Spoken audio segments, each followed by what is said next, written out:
If you're studying programming, congratulations, your future looks bright.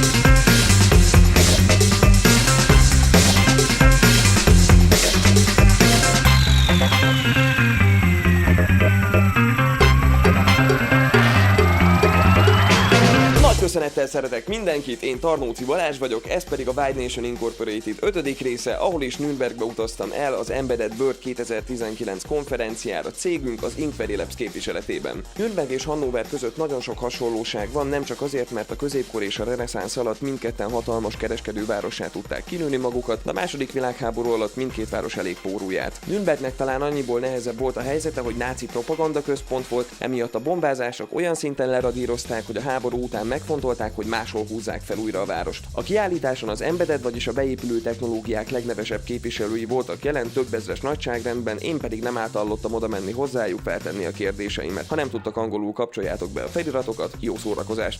Hi, I'm Lee Morgan. I'm the Technical Marketing Manager for Tektronix here in EMEA. Welcome to the stand. We're here at Embedded World with our partners CalPlus and Ecomes.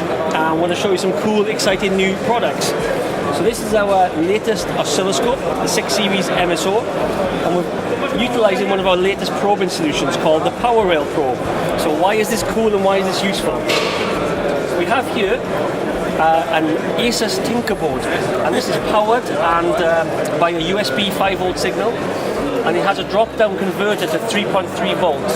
Now this is critical as these devices need to use as little energy as possible, and some of them are used in like homebrew products where they are run by batteries, so they have to have a very long life. So they have to use a very small supply rail. And what we're looking at here, we only want to look at the AC artifacts or the high frequency components of the DC power rail, because this is what's picking up a lot of interference and causing the device to not perform properly. And we see in the AC signal sitting on the DC line, and as you can see, there seems to be some interference or some noise on the actual DC line, and the ability of the power rail probe to see that is critical. So this is a very high offset, and it's a very high sensitivity and a very good dynamic range, so that engineers can see the noise on their power rails.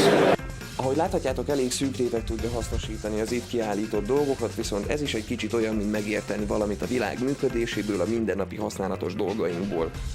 I'm Wolfgang Neuhaus, one of two founders of Itemis, and founded that company 15 years ago, based on the idea to make software engineering a little bit better and more efficient, especially with the help of model-driven approaches and model-driven development, and with open frameworks, and especially with domain-specific languages, so that you can better support abstractions that show the concepts of your domain, and then generate anything you want from it. So like code or documentation or tests or configuration, whatever you like. Our new kid on the block is the Yakindo Security Analyst. Where is it? It's here. So it's about security by design. If you develop connected and smart systems, then they can be hacked, and you have these cybersecurity risks. And if you need to show that your system is secure, then you need to prove that you have mitigated and handled all the relevant risks and threats. And you can model these risks, you can define the threats, you can define the controls that you want to use to mitigate them, and have a nice report that you can show to auditors that you did all that stuff. And if you have a change, then you can directly see how your security may be impacted and where you need to do something new or something additional. And that's a very cool tool that we built around that methodology for the upcoming standards that companies in different domains have to fulfill, medical or automotive. And we developed it together with a big German OEM and Fraunhofer Institute. Aztán vannak azok a fejlesztések, amiket észre se veszünk már, hogy használunk, mert beépültek a technológiába és megkönnyítik a mindennapi munkánkat. So I'm a product manager for Qt for Embedded, working in the Qt company in Espoo, Finland. This is a big thing that we have been investing a lot, and we keep on investing more. So earlier, what was the problem between the designers and developers was that designers were using their own tools, and then at worst, saving down a PDF and emailing that to the developers, who then mutilated and did a horrible violence to the designs, and then send that back to the designers. And this took a lot of time and takes a lot of effort and frustration between designers and developers. So what we've been then doing is creating tools that are familiar to designers, so they can use their own existing tools, Photoshop or other design tools, save from that in a way that they can import into the interaction design tools, where we have the Qt Design Studio. And then in that tool already, whatever is being designed actually is part of the implementation.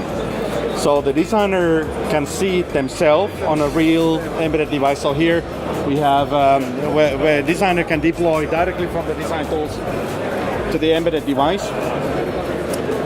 When the designer is done with the design, they can save the design to a repository, and the developer can pick it up from there. So the developer can actually take the physical design from the designer and make the application based on that. And if the developer is then doing any changes into that, the designer can see all the changes live from the repository, what the developer did. And then the designer can go and maybe tune it, fix it, and then again both parties can deploy it to the embedded devices and see what's happening there.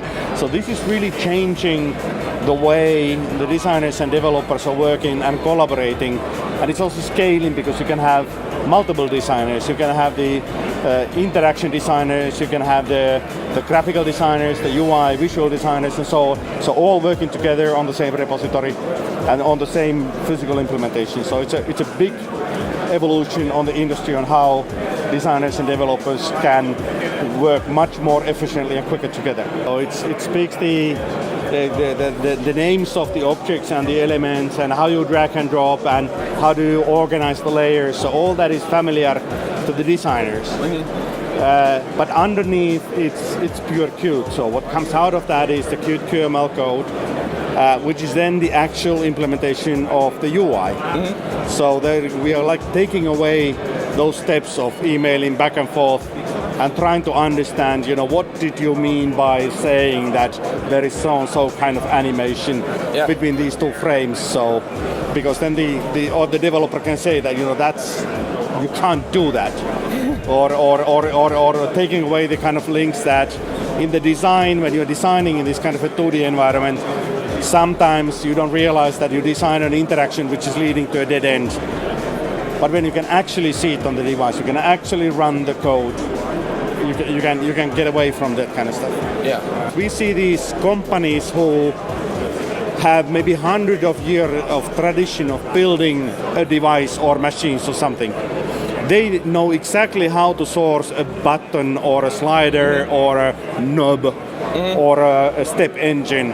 But then those guys are giving the software tools and they stare at them like, this is a new world. And they often they try to implement the software with the same processes and practices as with they were subcontracting the knobs and the bolts and all that. So that doesn't work. So there is also huge opportunity on the business to new companies who did not do software before are now entering the software business. So when you were asking about the drag and drop and the easiness and it's exactly what we need, because it's a way to scale, it's a way to get these things connected, it's a way to get people with less skills to do some other parts, get designers to implement the UI of the application and cut the corners, make it more efficient, cut months away from the implementation cycles and deploy early, deploy from day one.